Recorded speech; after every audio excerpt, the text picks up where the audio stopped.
петти ден молк од бугарските власти за понудата на премиерот Христијан Мицкоски во Европскиот парламент двете држави да поднесат заедничка резолуција со која ќе се потврди самобитноста на македонскиот јазик и идентитет. Помалку и чудно што покрај владата председателот Румен Радев молчат и бугарските медиуми, па дури еден БГНС, кој што е познат по жестоката реторика кога Македонија е во прашање. Додека Софија молчи, Мицкоски повторно ја фрли ракавицата. Освен заедничката декларација, тој побара Бугарија по нејзиното усвојување како знак на добра волја да ги почитува и спроведе пресудите од Страсбур за правата на македонското малцинство и да го регистрира Омоилинден Пирин. Со тоа ќе докаже дека има искрени добрососедски намери и дека уставните измени и правата на неколку стотини бугари во државава се последен услов. Заеднички,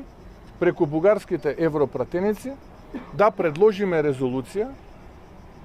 со која што заедно, како соседи, ќе го потврдиме македонскиот посебен идентитет, македонскиот посебен јазик, а потоа, во знак на добра волја, бугарската држава да ги примени пресудите од Страсбур, кои што се однесуваат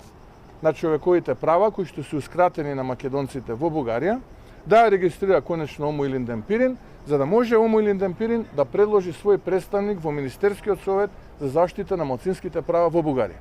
Оваа понуда на македонскиот премиер следи откако Радев кажа дека внесувањето на бугарското малцинство во уставот е последниот услов за Македонија, како што е познато поради амандманите на бугарските европратеници кои заедно со грчките колеги пред 2 недели со пораки со кои негираат македонската нација во Европскиот парламент успеа да издействуваат бришење на термините македонски јазик и идентитет од извештајот за напредокот на државава.